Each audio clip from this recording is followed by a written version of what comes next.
All set. Good morning, everybody. Thanks for being here. Well, first, let me start by recognizing our friends in labor that have joined us here today from CWA, always out in force. We have the New York State Nurses Association and Lana Denisco, as well as Denise Abbott, the president of the Western New York Area Labor Federation, my friend, Pastor Mark Blue, and so many other leaders in the community that care about health care in our Western New York region and our state and, of course, across the country. I also want to recognize Councilwoman Jackie Berger, who's joined us here today, as well as a representative from Assemblywoman Karen McMahon's office. And last but not least, some of the patients who utilize the facility behind us, who rely on it for their wellness, and who are scared and upset at what we're seeing happen to our healthcare system. Back in July, congressional Republicans passed President Trump's big ugly bill, codifying it into law. It was a betrayal of the commitment we have made as a nation to care for those in need, to ensure health care for all, and to keep costs in check. I stood with many of the people that have joined us here today and all across our community and rang the alarm bell. We made it clear in no uncertain terms that the bill that the congressional Republicans passed would close hospitals and nursing facilities and clinics. Premiums would skyrocket. There would be a degradation of healthcare services across our community and our country, and millions of people across our nation would lose their health insurance. Tragically, people will die. And today, we're here because sadly, those predictions are becoming a reality. The facility behind us here today, Buffalo Therapy Services, is a shining example of community care right here in the town of Amherst, but in the heart of Western New York. Patients from around the region come here for caring. Thoughtful rehab services that ensure that their lives can be lived to the fullest. All the therapy services, including occupational therapy, to which I am one. I've practiced the work that happens right here at this clinic in Amherst. I've seen the lives that are changed. People who are suffering from debilitating conditions after a surgery or after a heart attack or a debilitating stroke. And they come here for rehab services to be able to go live their life to the fullest. And now this therapy clinic is closing because of the Medicaid cuts put forward by congressional Republicans in the big ugly bill. And this isn't the only facility that is going to be closing. It's just the tip of the iceberg. There are other facilities that are slated to close right here in Western New York. Others that have been announced: Millard Fillmore Surgery Center, DeGraff Wellness Center. Kaleida, specifically citing the looming impact of the Medicaid cuts that were put forward in the big ugly bill. And in just a few weeks, letters will be going out to the Affordable Care Act exchange users, informing them that next year's rates will skyrocket because Republicans in Congress failed to extend the Affordable Care Act premium tax credits that are wildly popular across this nation. Democrat, Republican, Independent, nobody cares about partisan politics when it comes to health care. But congressional Republicans are ripping health care away from the American people, and they're doing it right before our very eyes. And congressional Democrats are standing united and saying no to these terrible cuts to health care for the American people. We're standing up and saying we will not vote for a spending bill that continues to attack and gut health care for people in Western New York and New York State and all across our nation. When it comes to the Affordable Care Act and the exchange users that are going to be notified in the coming weeks, it means people that get their health care will see, through insurance in the Affordable Care Act, will see their premiums rise on average $1,670, an increase that can be the difference between paying rent or paying the grocery bills. Think about that. People are going to be making decisions about how to live their life, paying the rent, paying their grocery bills, or paying for their health care insurance because of a failure by congressional Republicans. It is absolutely unacceptable, and we won't stand for it. The measure that they put forward does not reduce costs for everyday Americans. It does not extend the enhanced ACA tax credits. As a result of the bill that was put forward last week, I and every single Democrat in Congress voted no.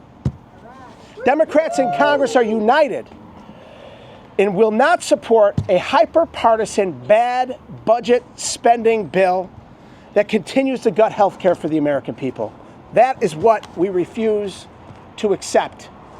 Over the coming weeks, we're going to sound the alarm on this issue and remind Republicans of the devastating direction that they're taking our nation and our healthcare system. This is about healthcare, something every single one of us needs and deserves, something that our loved ones rely on for their wellness. It's time for congressional Republicans to stop playing games and do the jobs that they were elected to do, deliver results for the American people. Don't steal away their health care. That's right. Stop the attack on health care for the people in America. Do the right thing. Cancel the horrific Medicaid cuts that have already been enacted and preserve the health care insurance for people in our community, in our country that rely upon it. We stand together. We stand ready to provide solutions for the American people, and I'm so proud to be able to join these incredible leaders in our community, partners that are willing to join us in this fight and call out congressional Republicans on the devastating cuts that they are perpetrating on the people of our community, including this clinic that'll close right behind us. With that, I want to invite up my great friend, an incredible leader for working people across Western New York, across New York State, and a voice in our nation, Denise Abbott. Denise? Thank you.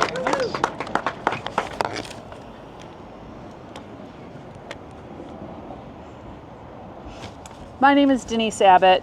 For more than 20 years, I have been an ER nurse at DeGraff Memorial Hospital, and I serve as the Health and Safety Director for CWA 1168. Today, I am here as the President of the Western New York Area Labor Federation, AFL-CIO, where I have the honor of representing 140 local unions and their 145,000 union members and retirees here in our region. Whether it's workers in a factory or on a farm, workers behind a desk or behind the wheel, organized labor and the working class are under attack. The Trump administration is taking away health insurance from 17 million children and families, most in need. More than 500,000 federal workers have had their labor rights stripped away overnight. The CEO of Kaleida, who makes more than $3 million a year, put our community's access to care on the chopping block rather than reduce his salary or fight back against Congress's cruel Medicaid cuts. Everyday working people worry about our jobs, our economy, and our futures.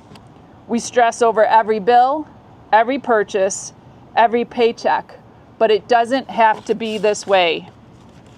The most amazing part of representing such a diverse group is knowing that what ties us together, the values we live by, and the battles we fight. They make us stronger when we stand together.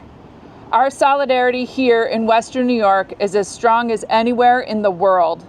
We know that every worker, no matter what, deserves the freedom to join a union, the fairness of a family-sustaining wage, and the security to know that one day we'll be able to retire with dignity. When we fought for an 8-hour workday, they called it unrealistic and killed workers who demanded it. When we said we deserve health and safety measures because our jobs shouldn't kill us, they said the bosses would never give in. But our collective power has made it happen. Working people everywhere are being forced to reckon with higher costs and local closures, like this facility here in Amherst, so that billionaires and CEOs can take another tax break. Healthcare should not be about profits. It should be about the patients in need and the providers who can help. That's what our federation will continue to fight for, and we thank Congressman Kennedy for standing with us on this issue. Thank you. Thank you, Denise. Thank you very much, Denise. Another incredible advocate for our community and region from CWA, Sarah Buckley. Sarah. Thank you. All right. My name is Sarah Buckley. I am a registered nurse and the Political Legislative Director for CWA 1168. We represent about 4,500 healthcare workers in Western New York, including the over 50 that are affected by the recent announcement by Kaleida of the closures here at 705 Maple Road, Buffalo Therapy Services, DeGraff Wellness Center, Millard Fillmore Surgery Center, Family Planning Clinic, and the ENT Clinic downtown. These closings do not only eliminate good union jobs for dozens of Western New Yorkers and disrespect the years of commitment, care, and service given by those workers, but it is an insult to the short moment in history that we were called heroes. I mean, honestly, most healthcare workers don't actually care about being called heroes. They really just care about their patients. They want decent lives for themselves and their families, and they will give up a lot to make sure their patients are cared for well. They forego bathroom breaks, volunteer their time, stay late, come early. Everyone in Western New York knows healthcare workers like this. We can't stand for this. These closures must be halted. The cuts must be reversed. Closing Buffalo Therapy Services and DeGraff Wellness Center will lead to untreated, debilitating conditions. The absolute miracles I have heard from patients who learn to walk and talk after traumatic brain injuries or strokes, those who received life-changing lymphedema treatment after breast cancer, these things will no longer be possible. I want to thank Congressman Kennedy from the bottom of my heart for standing up to the cuts that threaten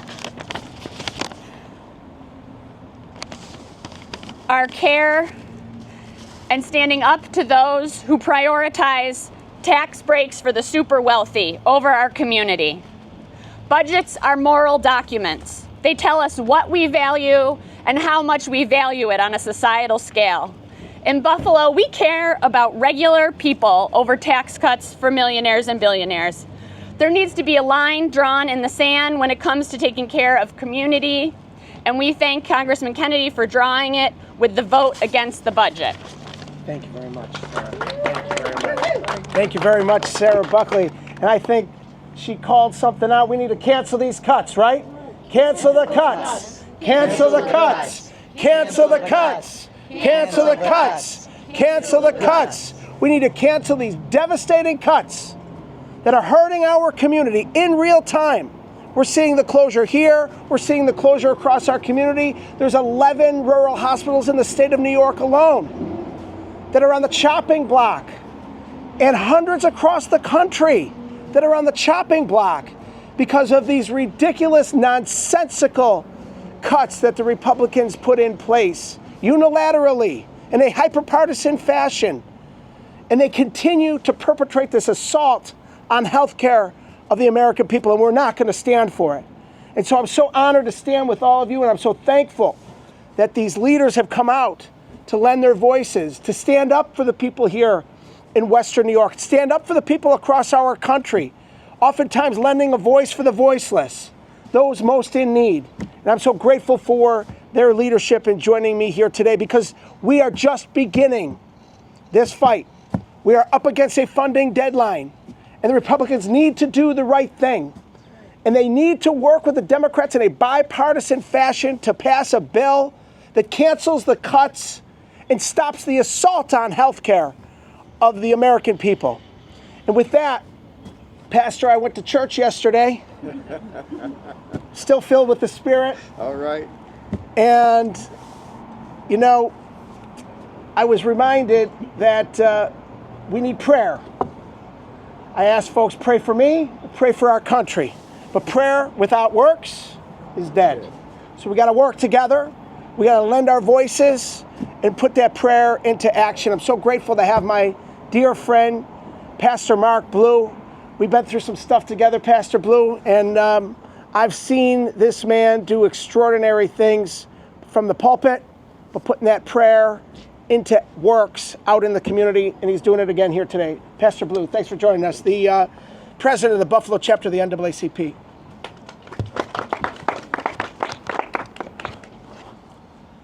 One thing that I realize is that facilities like this are the backbone of healthcare. They reach out to individuals and other communities that may not have the means to travel to the city of Buffalo. And it's places like this that helps us to stay strong. America is only as healthy as its people. The congressional budget cuts affect over 11 million people, and they will lose their health care. As strong nations take care of its people, and no American should have to choose between health care and putting food on the table. Health care is a civil right. It is a human right. And if we don't stop the cancer now, we will all be infected and infested with a debilitating disease that will not allow us to be healthy anymore. It's important that we cancel the cuts. It's important that we have congressmen like Tim Kennedy there to advocate for us, to speak for us. He speaks for the voiceless. His heart is in the right place, but he needs our support. Brothers and sisters, we need to make sure that our children register to vote. That's right. And we need to make sure that they vote. It's important not only to register, but it's important to fill out that circle and cast that ballot. We have some critical elections that are taking place this year and next year. And if we don't get on our good intentions, I was in church too, then we will be facing more devastating cuts and our families will not be healthy. My sermon yesterday was be encouraged. We've been through some bad things, but together we can overcome those obstacles. Together we can overcome the budget and that bad bill that's been passed. We need to make sure that the right people are in place to speak for us because they represent us. And those that don't represent us, we have a duty to make sure they're no longer in office. That's right. That's right. We have to vote, brothers and sisters. We have to let our voices speak for us. We have to make sure that we take our children to the ballot box with us and teach them now how to cast the right ballot. Our governor has signed an executive order that we can pre-register 16 and 17-year-olds. We need to make sure that we register them now. So when they turn 18, let's start talking to them about making the right decisions, about supporting the right people, about being involved in the right cause. Because right now, we're going to be facing devastation. Not just Kaleida, but all of the safety net hospitals are going to be affected by this big, bad, ugly bill. And if we don't start now, Lord, help us. If we don't do anything right now to raise our voices, Lord, help us. I offer this sentiment, be encouraged, because the power is in the people. That's right. It's not in the government, it's in the people. Let's raise and escalate our voices so that we can be heard, and that those who don't like us, I don't care. But if you're going to represent me, whether you're on the bad or good side of the aisle, we need to make sure that we have the right people in place to do the right thing at the right time. God bless you. That's right, Pastor. Thank you so much, Pastor Blue. Thank you so much, Pastor Blue. With that, I'll take any on-topic questions. Short of waiting for the next election, what can you actively do now? Well, we're doing it. Right now, we're looking at a spending bill deadline for the end of this month, September 30th. The Republicans have put forward a hyper-partisan, bad budget bill that will continue its assault on health care of the American people, and Democrats have refused to go along with a bill that will gut health care. And so Republicans, led by the President of the United States, have even refused to negotiate in the Senate with the Democrats. They need Democratic votes to pass a bill. They need at least 7 Democratic votes on the Senate side, and they're unwilling to negotiate a bipartisan bill. So how do you pass a bipartisan bill if the President of the United States says to the leadership on the Senate Republican side, don't bother talking to the Democrats? I got the answer for you. You can't pass a bipartisan bill that way. So the Republicans are careening us toward a government shutdown because they're unwilling to negotiate, and they're demanding that Democrats go along with a budget bill that will continue to gut health care for the American people. We refuse to allow that to happen. We're standing up for the American people, we're standing up for health care, and we're standing up for lowering the cost of living for people across this great nation.